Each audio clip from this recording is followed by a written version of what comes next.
Hello and welcome to The Rewriters, a celebration of people who have shirked convention, expectation, and even their own limitation to rewrite their story on their terms.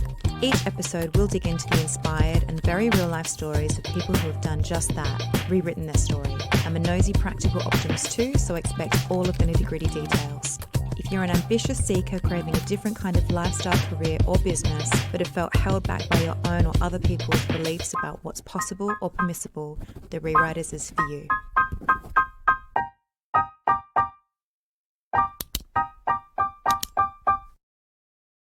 Hello, Rewriters, and welcome to the episode.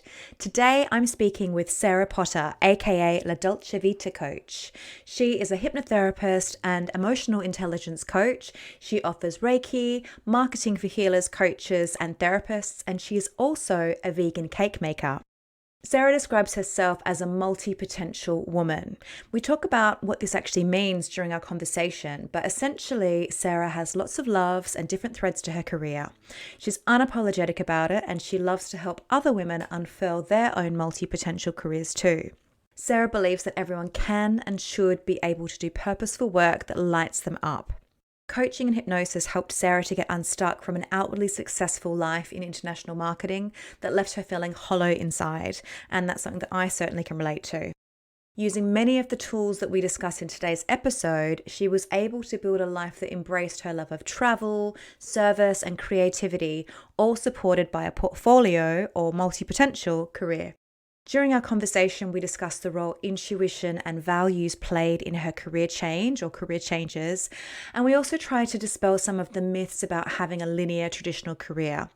Career change and exploration at any stage or at any age is exciting and welcome as far as we're both concerned. Now, the sound on my audio is a little bit below par at the start of the episode, but it does clear up pretty quickly, so please bear with. If you would like to connect with Sarah and work with her to shape a multi-potential career too, check out the show notes. I will link to her signature 6-month program, La Dolce Vita Resilience Boost, which is a blend of holistic healing and science-based coaching that will help you to design more sweet days and live a life that you're excited to wake up in. It starts in November 2021, so you'll need to get in quick. In the show notes, I will also link to my flagship program, Rewrite Your Career Story, which is a 6-week group coaching program for stuck, overwhelmed, and over it professionals who want to have a career and a life. It's running again in late January 2022, which is perfect timing to write the career story that you want to write for the year ahead. Check the show notes to find out more. Okay, on with the episode.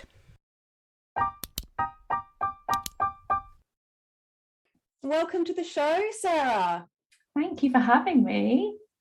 So you are a career rewriter extraordinaire, and I am super excited to be talking to you about your very rich and very wonderful career story.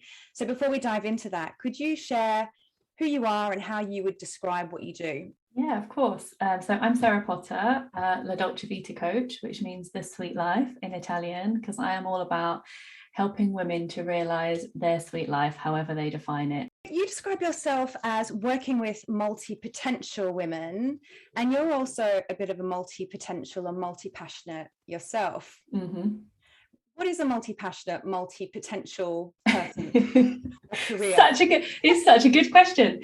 I think often known as a portfolio career as well, I think, is a multi-potential person is someone that is actually really good at more than one thing. And there's lots of chatter, especially in the online space, about only doing one thing. Oh, actually, even just generally in careers, right? Like you've got to do one thing and you've got to stick at it forever, because once you've put effort and time in, then you've got to keep on going up that path. But actually, some of us we have these different skills and abilities, and often there are threads that run through. Certainly when I started moving into consulting and working for myself, it made people around me quite uncomfortable that I did lots of different things. But when I look back on my career, even when I was in a corporate world, I was always involved in lots of different projects.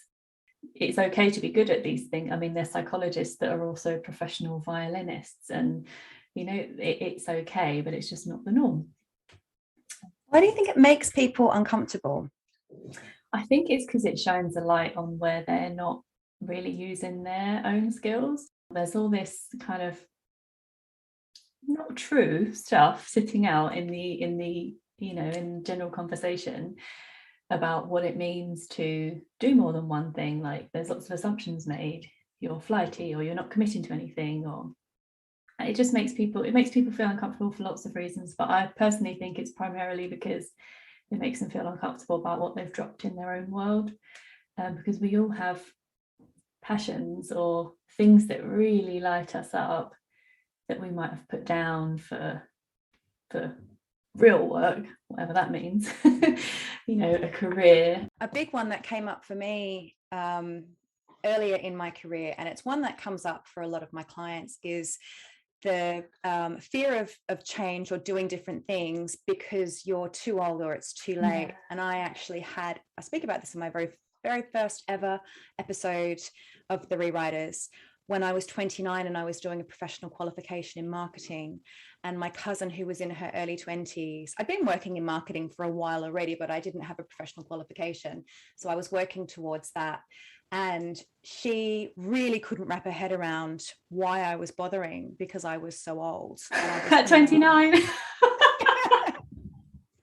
Let's not tell her that I trained as a coach when I was in my late 30s. Yeah, like 90-year-olds do degrees. That's so funny. But have you found with your clients that you get a lot of the I'm too old or it's too late stories coming up? Yeah, so yes, definitely. And I definitely had that projected on me in my own journey as well. It's like, oh, well, there's certain things that you need to do in life. So why are you wasting time, messing around doing different things? Like, and everybody from friends and family will project that onto you to taxi drivers. It's amazing where this projection comes from, but there's a lot of expectation that we must continue on this trajectory. And honestly, whose career ever just solidly goes up like that? Like things change, and things change at work, your role changes, lots of things happen that are out of our control. So this perception that it's always on this one track is kind of also not true. The key is getting to the point where you find something that really, really lights you up so much that you don't really care what anybody else says, because I think that's the thing that people find challenging, is at the point of inflection where the clients know that they want to do something different. Sometimes it can feel quite overwhelming because there's lots of feelings that come with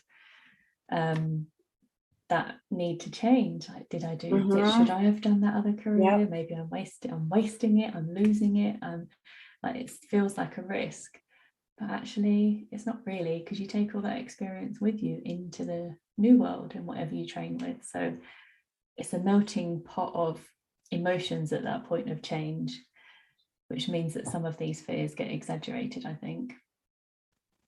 Let's pause there for a minute, because I want to come back to that and really unpack what you mean about creating change and also helping to make change stick, because I know habits and emotional intelligence and resilience are a big part of your work too. But before we dive into that, let's take a step back a minute. Tell me, or tell us, about your multi-passionate career journey today. Sure, I'll start at the beginning. It's probably the easiest. So I got a place at uni when I was 18 to do a bunch of random subjects that I was just interested in. So it was Italian media and American studies. I don't know what I was going to do with that, but it was all stuff that interested me. And there was conversations that happened that challenged, what are you going to do with that? And I was like, I don't know, actually. And it made me feel a bit nervous. And my dad put in front of me a job application for an apprenticeship with a big energy company. And I thought, I'll just apply and see how it goes. And I actually really, really enjoyed the interview process, the open day. It was really cool. It's like you can train, you can work, you can travel, you can do all these things that interest you. And it kind of encompassed a lot of the things that were drawing me about the degree, but getting paid at the same time and having a pathway. So it I went off down that track. I did an apprenticeship with them. I studied as I went along. It was a business and finance qualification, and I hated finance. I hated the finance bit. As soon as I hit a marketing module, I was like, right, that's it. And I loved the program because I did a placement every 4 to 8 months, and then as soon as the 2 years were up and I'd done that marketing module, the first marketing job that came up, I was like, I want to do that, because I just loved it, because it was all about understanding people and their motivation. Every goal I set myself, I hit. So I loved marketing in that organization because it was an engineering and energy company. It wasn't a traditional marketing company. So it was very entrepreneurial in how we worked. We had small teams. I got involved in so much stuff that I wouldn't have been exposed to in a more traditional marketing organization. So I traveled a lot. I had full through the line accountability when I was like 25. I had massive budgets. It was amazing. But I very quickly just achieved all my goals and was like, it didn't really fill me up. I kind of would get to the role or the salary amount or I'd be learning constantly and just still not feel that fulfilled. I also burnt out when I was 25, and it really made me reevaluate, because I was doing so much stuff, spinning so many plates. At one point I had 2 jobs. I was doing a UK job and a European job, working for somebody who had a very different working style to me and was very curial, let's say, in their management style. So would like withhold information and expect me to know it, and I'm still not the best mind reader. So it was a not a great combination, and it really made me reassess what I was doing from a work point of view. And I changed it up, went and worked. So I thought, okay, I'll take this experience and go and work for different kinds of organizations. Maybe purpose is going to help. So my evolution came in stages. So I thought, okay, we'll take these skills and do something that aligns to something that I really care about. I went and worked for a university because education empowers people, helps take people forward. But actually, they very quickly learned that actually, and there again, I did project work. So I would work with one faculty for a year and then another faculty, and I'd get into the detail of how they worked, and I was constantly challenging myself. I really loved the going in and fixing things. So I did maternity cover for a few years and would go in and work with a faculty, fix all their problems, and then move on to the next thing. And it wasn't, I didn't get bored, but it was just always, it just wasn't hitting the spot. I quickly realized that public sector probably wasn't my bag. So I thought, okay, how can I use this experience but then get to do the things that really light me up? And that was when I started contracting, because I thought, actually, I've got this massive bank of experience. I can get paid more to do it and have more free time, because you don't have to be on and working all the time. So I'd work for 6 months and have 6 months off. And in the 6 months off that I had, I would then invest in courses or go and volunteer. And in that time as well, before I was traveling, I had a baking business too. So I would that was the one benefit to the time when I didn't travel, actually, was that there were days where I would go into work every day, and then I would bake every day in the evenings as well. But it was never a chore. It was never like, I just loved it. So there was no like, oh, I have to do this. It was just something that I really loved, and I couldn't imagine not doing it. And that first business was just a hobby that paid for itself.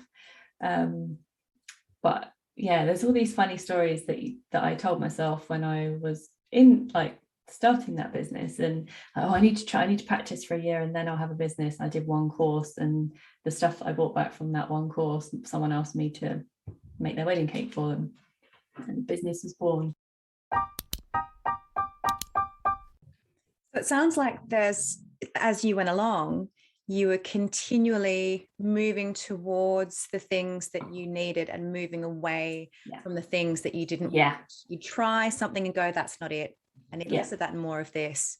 Yeah, it was definitely, it was a lifestyle experiment is what I call it, because it kind of, it's a big thing to, when you realize this thing that you've put so much effort into career-wise is not quite hitting the spot, and you might be good at it. So I'm good at marketing, I loved it, and people, but it just wasn't the right thing for me. And I felt a lot of guilt about that. I felt even some shame, like, oh, maybe I picked the wrong thing, maybe I wasted that time. But okay, well, what I need to pay my bills, I need to eat. So what are the ways to do this more flexibly and try different things? I started off doing fixed term contracts because there's security in that, like, you're going to have 6 months, 12 months and you're salaried. Then I got a bit braver and started doing day rate contracts. It was an evolution, it wasn't a revolution. And that's what I talk to my clients about. It's like, you might feel like you want to throw everything up in the air and change everything. Actually, there's a lot of merit in just unpicking things and trying things, and actually, because you've got to meet your needs at the end of the day in terms of food and shelter and fun, which is important. Pulling the rug out completely is wildly uncomfortable, and there's very few people that will thrive in that environment. For most people, the evolution works a lot better because you still get to try things, you still get to play, but you do it knowing that you're also taking care of yourself. Yeah, I mean, you're absolutely speaking my language there, because so many of the people that I work with are, they're frustrated in their careers. And when people are really frustrated in their careers and they reach out for help, they've typically reached a point where they don't know what to do now, and it's becoming untenable for them to continue. And that's at the point where they want to throw the whole thing out, pull the rug out from underneath themselves, make big, huge change. And so often it's that thing that you described, how do you move closer to the things that you enjoy, keep the bits of this that you like, and then move away from the stuff that you're not enjoying and let go of the bits that you don't like, and turn those dials and tweak and adjust, and just pause for a minute. Don't do anything hasty.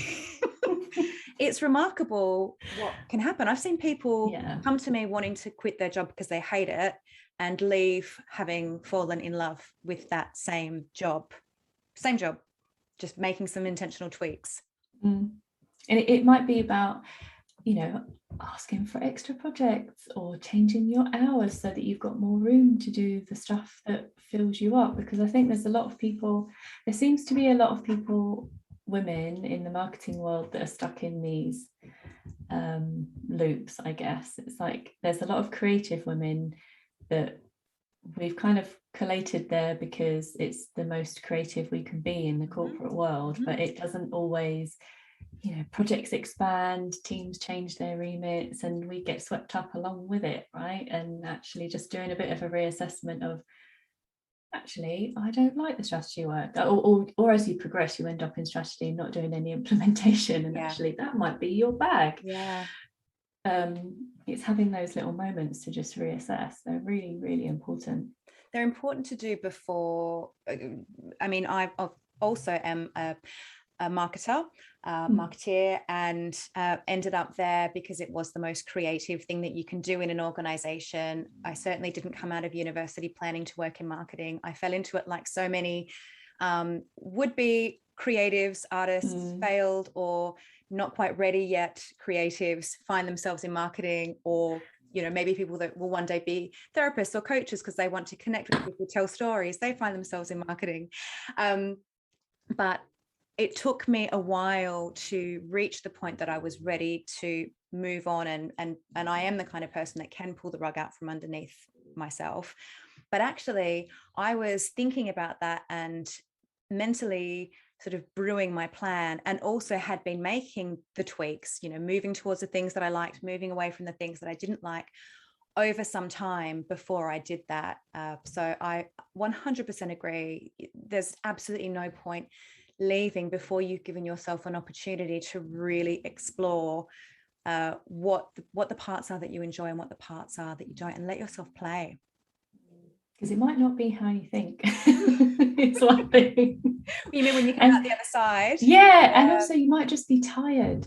So I did things like I knew I wanted to travel more on my own terms, because I'd traveled a lot with work, but it had always been amazing opportunities, and I'd always intend, oh, I'm going to add a weekend on, and I never had time because there was always something to get back for. Or so I started plugging in, okay, you know you want to travel, let's just try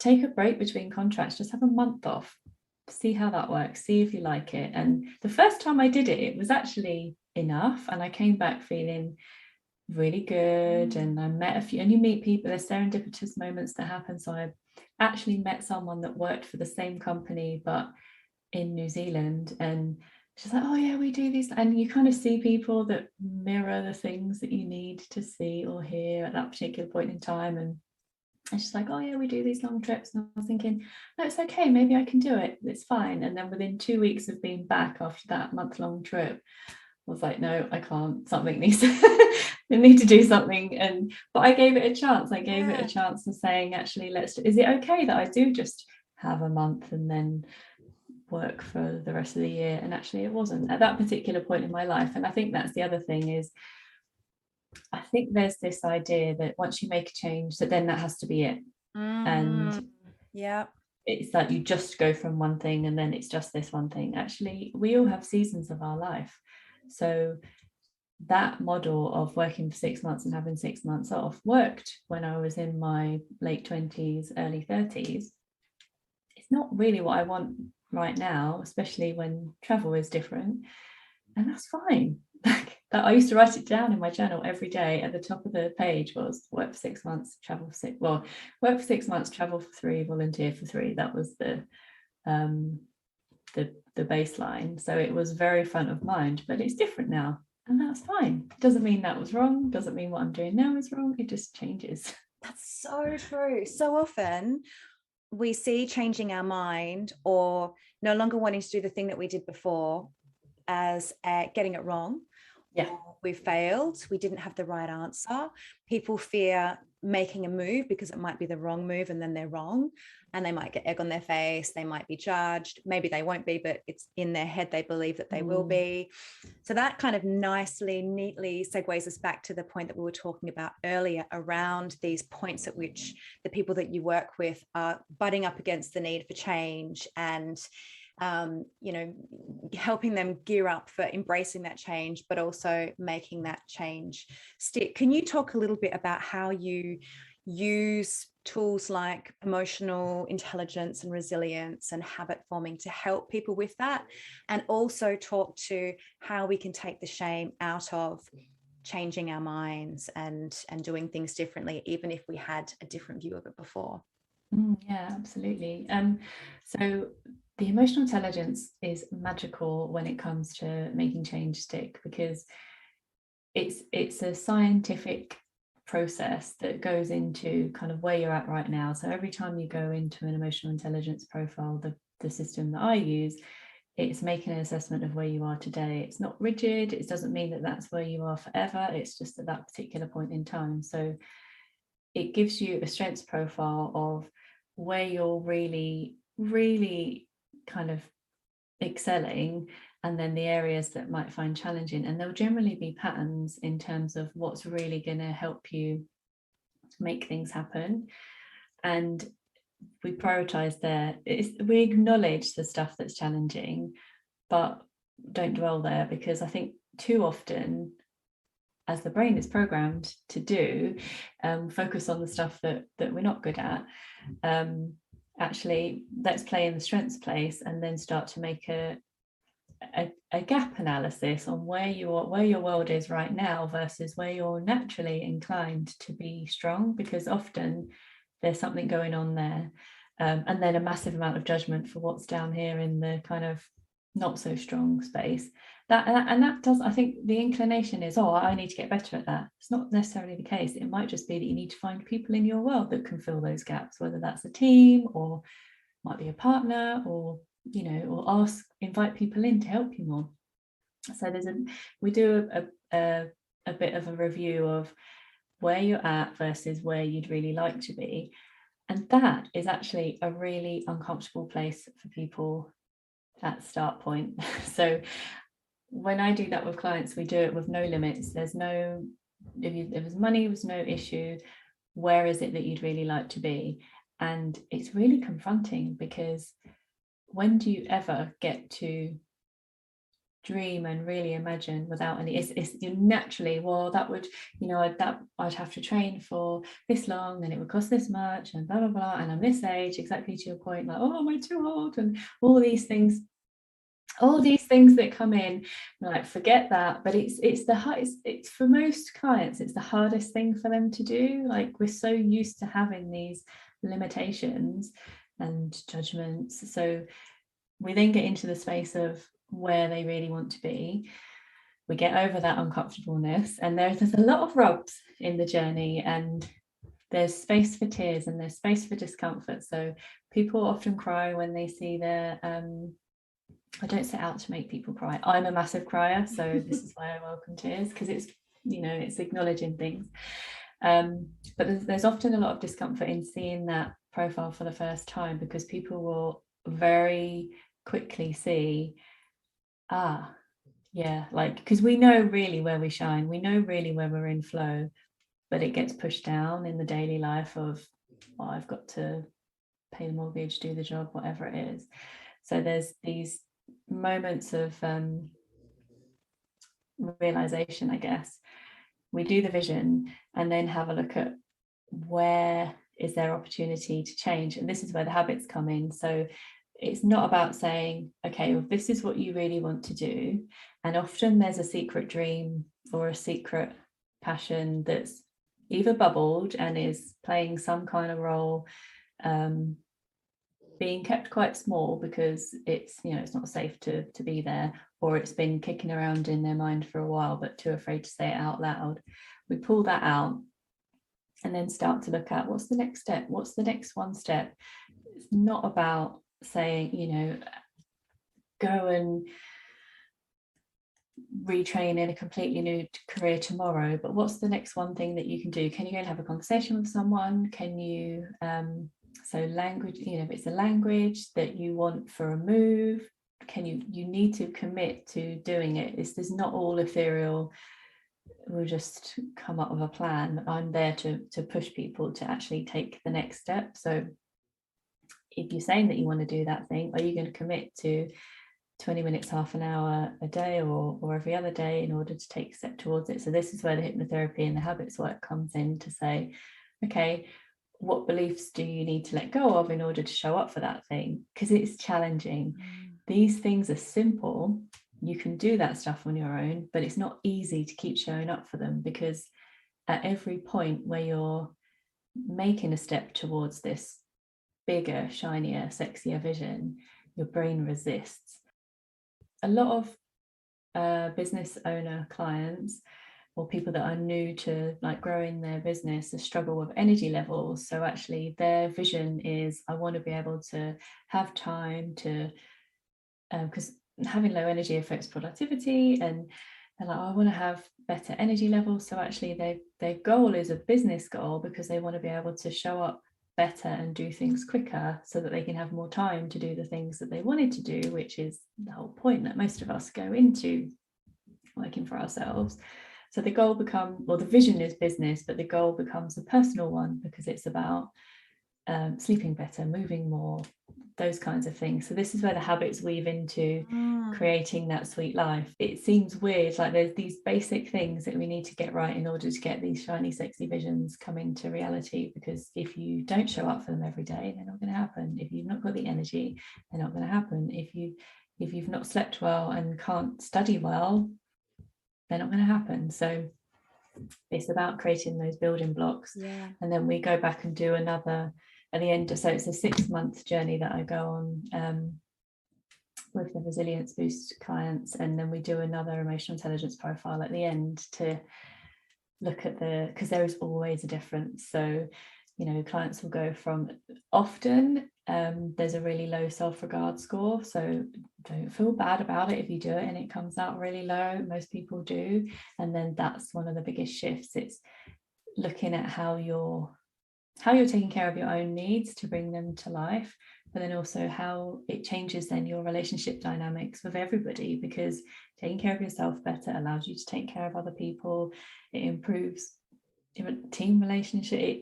It's at the heart of EI is relationship dynamics, and it really centers on how you're taking care of yourself, which then ripples out to everybody else. So the headlines I'm taking away from that I think are really, really actionable, workable points. Invest your energy in maximizing your strengths rather than trying to turn your weaknesses or areas for development around. So spend the energy on the bits that you actually enjoy and are good at. And Marianne Cantwell, who I've had on the podcast and who I absolutely adore, she wrote Be a Free Range Human. I love that. She talks about secret superpowers and just Mm-hmm. play in that space. And then the next thing is the next one step, or the next thing that you can do. So rather than looking at the big, at times overwhelming and huge change that you want to create, what's the first thing that you can do to move you towards that, and then do it. Because there's no point, we all fantasize about creating change. And I've thought about it when I left my corporate job and started Rewrite. I thought about it for a very long time, but you have to actually take actions to move towards that. It doesn't happen cerebrally. Starts there, but it certainly doesn't end there. Keep showing up. So I talk about the little things becoming the big things, and it sounds like that's what you're talking about when you say, what are the habits that you can create that are going to help support the change that you want to make, and then keep doing them over and over again. Keep showing up. It's not enough to do it once. You've got to do it day after day after day. What are the 15, 20, 25-minute things each day that you can be doing to build that up? And then starting with self-regard, or starting with the things that take good care of you, because if you start there, the ripple effect is huge, and it will impact your relationships, which will ultimately impact your quality of life, the success of your business, so on and so forth. Yeah, absolutely. If your that self-regard is high, that self-awareness is high, and people can see that you're taking care of yourself, they're going to be far more likely to support you and be on board with whatever change it is that you're looking to make as well. And I love I'm totally with you on the compound interest of these tiny actions, like I call them nudges, because we have these micro decisions that we make on a daily basis. Yep. And it seems innocuous, and I'm not, I have streaming services subscriptions, but that 1 hour of watch 1 hour less of Netflix a week and invest it in, the next tiny step might just be listening to a podcast, or spending an hour researching that qualification that you want to do, or filling out the form for it, but it doesn't need to be, I have to spend a whole day doing X, Y, and Z. These tiny nudges of that one less show, because you'll find very quickly that you want to go, you'll either find it very quickly that you want to go down the rabbit hole, or you don't. And that's why the tiny steps are important, because they're low risk. Is okay, you might go research that thing and find a reason that you don't want to do it, and then pivot to something else, but at least you've taken the step, and the momentum then just takes you further towards where you want to be versus the alternative. So that is a really important point, actually. I think it was an interview I listened to on the Project Love podcast with Selena, one of the career coach of the duo. And she was talking about, I think it was her own career story, actually. So the corporate environment didn't work for her. That wasn't her bag. And so she decided to leave and throw all her eggs in the jewelry design basket. She was going to be a jewelry designer. She bought all the kit. She told everyone that's what she was going to do. That was her new career. And then she sat down to make the things. and she was bored. It's a very solitary, it's a I'm doing this, she's the queen of chat. So you don't have to do the big thing, the next little thing. Absolutely. This is why these insights are really helpful, because actually she might not have invested in all that jewelry business if she'd known. No. But we don't know these things about it. It's hard to work these things out for ourselves without having these little reflection tools. Experiment. It's one of the I work with lots of people that they don't all want to quit the corporate world and work for themselves, but a lot of them do. And you alluded to this earlier in our conversation. You don't necessarily know what you're going to get when you quit your job. And I don't actually think the entrepreneurial world is for everybody. Not that they're not capable, not that everybody doesn't have the capability to work for themselves, but I don't think that life is optimal for all people. If you love being in teams and then you quit your day job to be in an office of one and a company of one, you're removing one of the things that you love most. I've got a client who I worked with recently, and the words that came through in everything that she said was team, collaboration, people.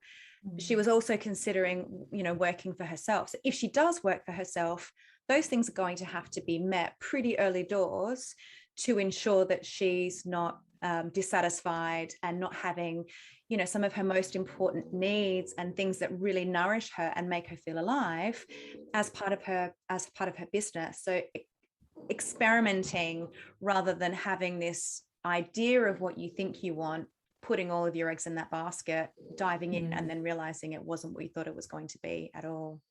Yeah, definitely. And talking to people, because you'll get some really honest feedback from, especially in the business world, about what it's really like. Because you say, and there's ways to find team in this world, but it's not for everybody. It might not be for your stage of life. So I talk to people that actually they need to find something that's going to nourish them more in the short term. They might want to do something a bit more drastic later down the line, but actually how do they find more comfort in where they're at right now? That's perfectly valid. There's nothing, there's different seasons for life. Yeah, 100%. And I really loved working in the corporate world for a really long time. It gave me so much. And now I love doing what I do now. And I often say I'll never work for someone else again. I love working for myself. I really should not say that, actually. Yeah. What's important to me and my priority now might not look the same in 5-10 years time. Absolutely. Yeah, and I'm the same. And if a contract comes up that really lights me up, then I'll do it, because if I've got the capacity to do it, then I'll do it. And I do, like, the volunteering work I do is actually marketing work. There's certain things that I will engage with if it aligns with my values, but it's taking that time to work out, okay, what is it that really lights me up? Because it's easy, I think, to get drawn into the agenda of another organization. The same as you, I am still really good friends with loads of people I work with in that industry, old bosses, and I loved it. I got so much education, skills, and even I smiled so much when I did my first hypnotherapy qualification, because writing scripts is really easy for me. Coming up with the copy just flows, because I spent 15 years storytelling for brands, and because I'd kind of gone on the course knowing that I needed to do it, but not being clear on why. It was just like an intuitive decision. Okay, I need to do this. I'm not sure where it's going to fit in, but I'm just going to go with it. And it was only on the script writing day that it landed. So I was like, wow, I just had to trust the call to do it, and then was like, okay, that was why I did 15 years worth of brand and marketing and storytelling. It was to get to this point where it would just flow really easily, and to the point where one of my colleagues that was training with me was like, can I pay you to write scripts for me? I'm like, oh, that's another opportunity I could do. I haven't gone down that route, so I'm like, there's so many things that you can do, but it's what's easier for me is not easy for other people. So there's always opportunities that come up, and I think that's another thing, is it's like knowing what to say no to. Yeah, the saying no, particularly if you are starting your own business, but also if you're in career, working out what to say no to is as important as working out what to say yes to. Yeah. I love the saying, if yes to this, then no to what. Like if there's a bit of a grey, like, oh, I'm not sure, should I say yes or no to this? Probably a no. Because if your gut says yes, you know that you just need to go for it. But if there's any kind of unsure, what is it that you're going to sacrifice by saying yes to that thing? Because there'll be something that you won't be giving your attention to in the way that you might like. So it's your subconscious is challenging you as to whether or not that's something that really you need to show up for. Yeah. And also it's often ourselves that by saying yes, we're saying no to us, ourselves, Usually, our time, yeah. our priorities, Sadly. our needs, our families, our stuff that we love outside of work. Yeah, unfortunately. And it's challenging at first because it's wildly uncomfortable to say, actually, I need to do this thing. But the more that you do that, the more you can have the capacity to be there for all of those people in a way that's healthy for everybody. And the more that you do that, the more that you realize that the world doesn't end when you do that. So the more that you can do that. Yeah. 100%. And what I find really interesting, and so for me, the first time I said no was when I burnt out in my 20s. And people around me had said to me for a few weeks, like, you need to stop, you need to stop. And I was like, no, I can't let the team down. Like, I was doing 2 jobs at the time and it was really crazy. And I remember the minute that I did say no, and I was saying, I'm going to let people down. What about my reputation? I'll never, no, they'll never trust me with a project again. And the reality is that in certain careers aside, obviously doctors can't just walk away from an operation or something. There's certain responsibilities that we have to show up for. But the first time I said no, all these people came out of the woodwork and were like, oh yeah, this happened to me. And it's amazing. And they're all still there. And they're healthy. But we don't talk about this enough, I don't think. The whole making sure that we've got space and making sure that there's healthy boundaries in place for a healthy work environment and for you to show up at your best. And that really astounded me, actually. I was really young, but there was a lot of people might think I'm very good or I can't cope, and so many people came out of the woodwork and said that they'd been in similar situations at different points in time. It's one of those things that really should be taught as a skill in the workplace, and particularly the more junior that you are in your organization, the less likely you are to have boundaries or to have agency over your time. And the more likely you are to not be able to say no, to say yes to everything, to essentially to be disconnecting from, your intuition, your capacity.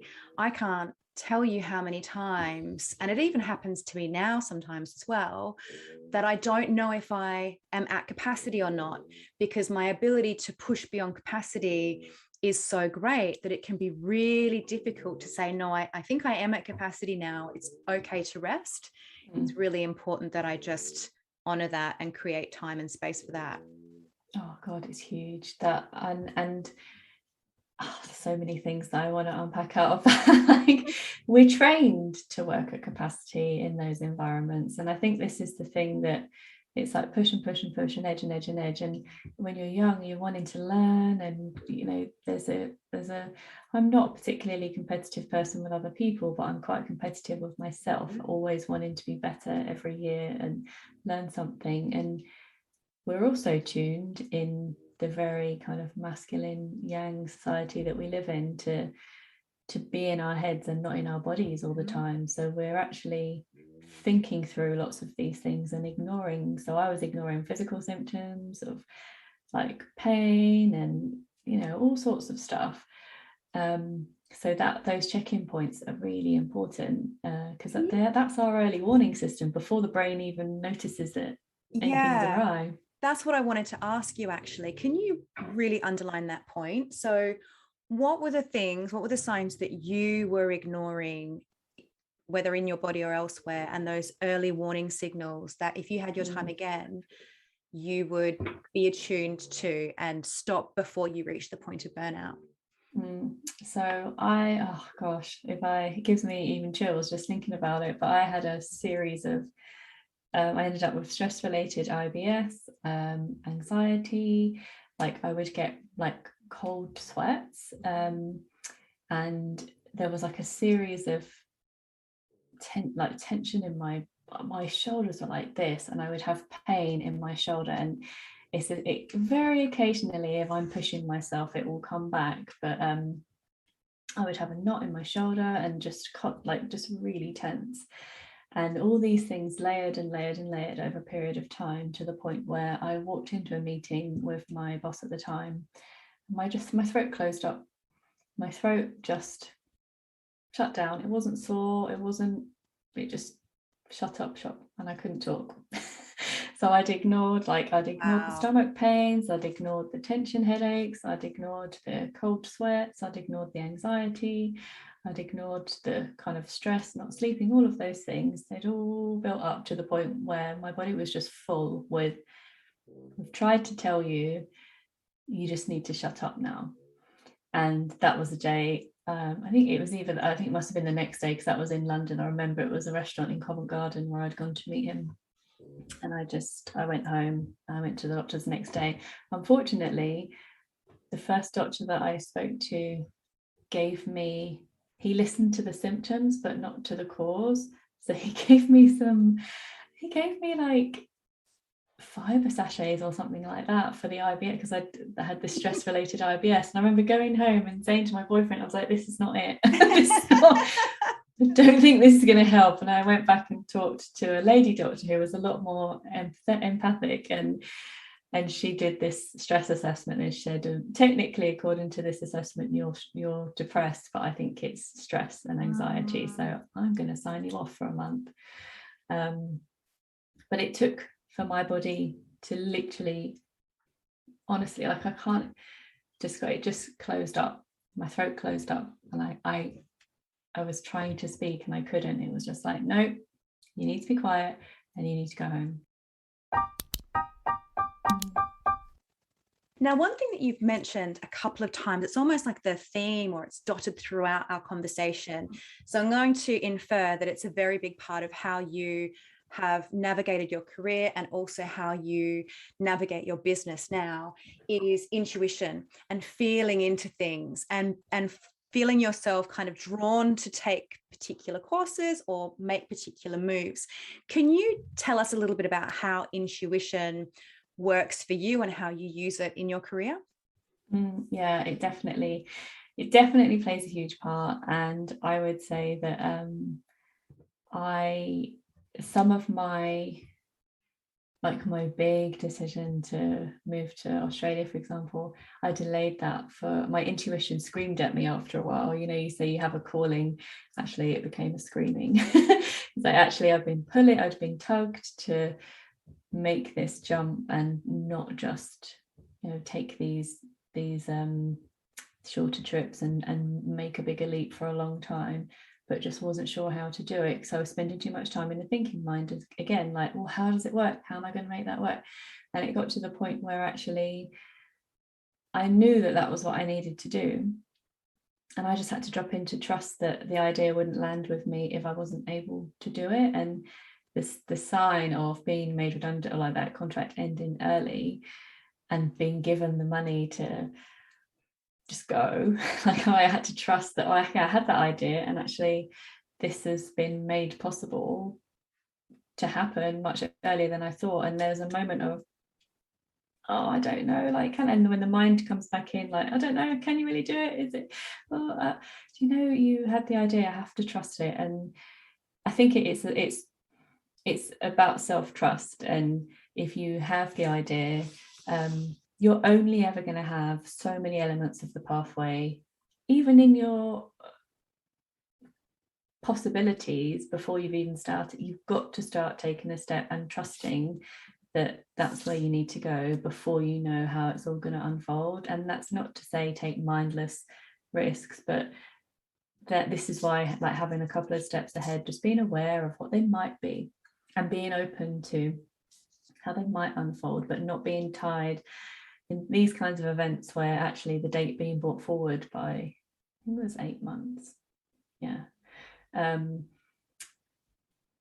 It just shows like this thing will still happen, but it will always happen differently than how you think. So trusting that actually if you keep being called to look up the particular area, or course to study, or a place to go, or a person to have a conversation with, maybe so there's certain podcasts that I listened to when I was pondering what change to make. There was they don't make it anymore, but I still have this episode saved in my podcast library because it was just so impactful. But there was a podcast called Sisters in the Spotlight, and I remember listening to an episode where a lady called Rebecca Walker was interviewed, and I just broke down in tears because the story that she shared was so similar to where I was at in terms of having built something and then not feeling like it. It was like the ladder was up against the wrong wall, like in Stephen Covey speak. And it just really resonated. And I'd been dancing around a change for a while, but it was hearing that story, it just broke me into pieces because it made me realize you can't ignore that calling, because these ideas are coming to you for a reason. So even if it capture them, because sometimes it's a bit overwhelming when these ideas land that are so different to what you're doing in the moment, don't panic, write them down. Journals are my best friends. Like, they're going to be so much fun to read when I get old.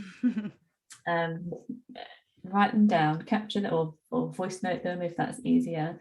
Capture them somewhere and come back to them at a time where you've got some space to kind of sit with them and see, how could that come to life, or what might that look like? Because so often they don't make sense, these ideas. So saying, oh, I'm going to move to Australia, but I don't know what I'm going to do. I know I've got loads of experience. I know a couple of people there. I had to trust that was going to be okay. And it was. I found a place to live within 5 days. I found a job I enjoyed the Christmas season, and then I found a job very shortly afterwards. I had to trust that would be okay. And actually the times where I sink into that trust are the times, and actually don't know what the outcome's going to be, but just know that this is the path that I need to be on, at the times when I felt the happiest. And it's really goes against the grain of the traditional, well, there's the path and there's these 5 steps and then there's these 6, it's very, I personally don't think it's alternative. I think it's our natural way of being as humans. These are, in your body telling you that something is right is a natural communication. It's spending too much time in the thinking and rationalization of stuff is the unnatural way to be. That's the industrial complex, that's the industrial system influencing how we make decisions. So that is what Oprah would call a teachable moment. It's our natural way to be, by paying attention. Yeah, paying attention. Yeah. Right, I'm conscious of time. We're coming to the end. Oh gosh. We could talk for hours. Chat for ages, yeah. I do feel like this is the first day-long podcast. I've got one more question for you.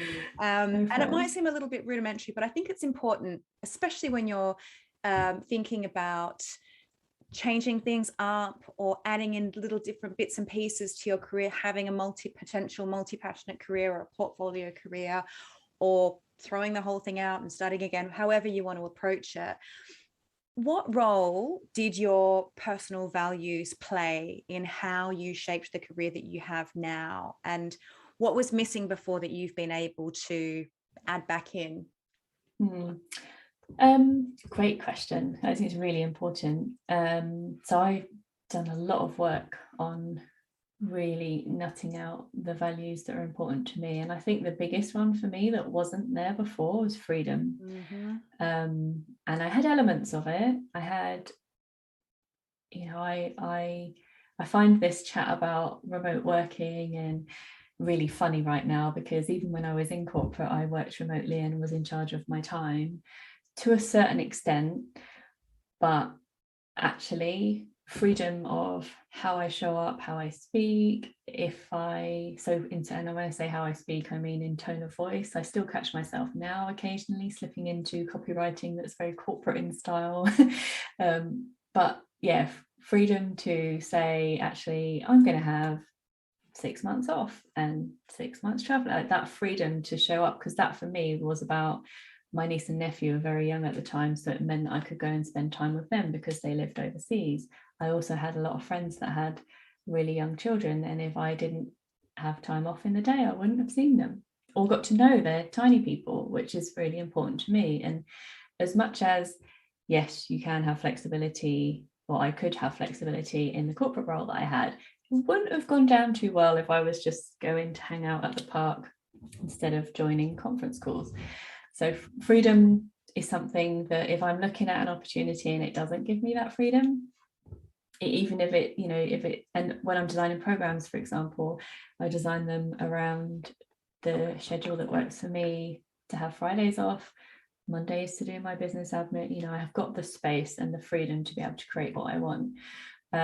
Service and community are things that are really important to me as well, so that I am in service of women and helping other women shine and rise, and that I'm contributing something back to the community, whether that's in the work that I do, or predominantly it's around making space to be able to serve in my volunteering work. And then also fun.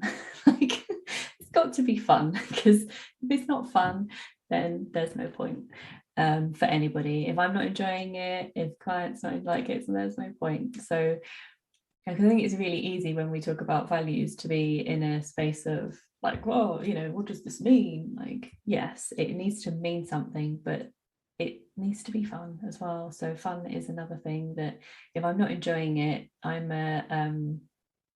think maybe it's the creative in me, but I've got to be in flow, and I've got to be just, this is what I love about my work. It's like I get so excited when I'm prepping for clients, and whether it's an energy treatment or hypnotherapy or EI, it's fun. It's really fun for me. It'll be horrible for somebody else, but it's fun for me.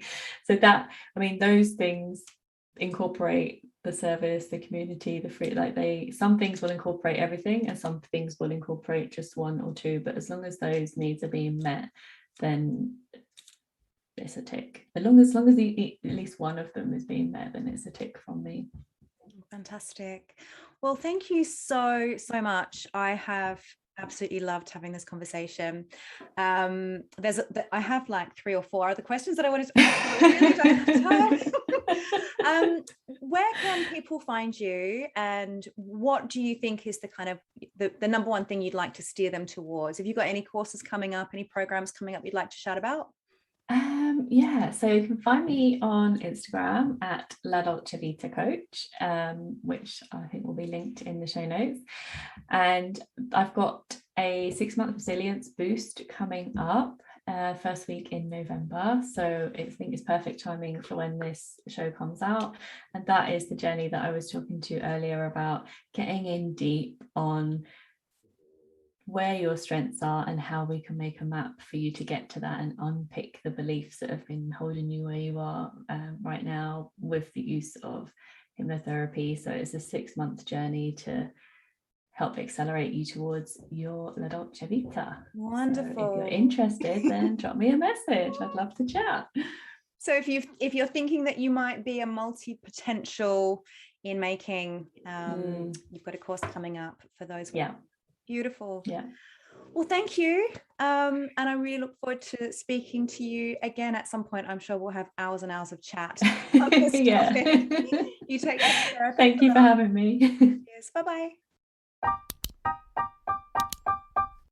That was it. I hope you really enjoyed our conversation, and that it's given you some ideas and inspiration to follow your intuition and change up your career in a multitude of ways, so you too can create your sweet life. If you enjoyed the episode, please take a moment to share it with a friend, or give it a rating, 5 stars ideally. It really does make the show more findable to others who may need it. That is the final episode of the Rewriters for the year 2. I'm taking a break over December to go to Australia and visit loved ones that I've not been able to see since well before the pandemic. So lastly, I just want to wish you an absolutely beautiful holiday season, and I look forward to being back in your ears in the new year. Take care, Rewriters. Bye-bye. The Rewriters is produced, written and presented by Monique Shaw, original artwork by Kiana Perry, and original music by DJ Cinnamon.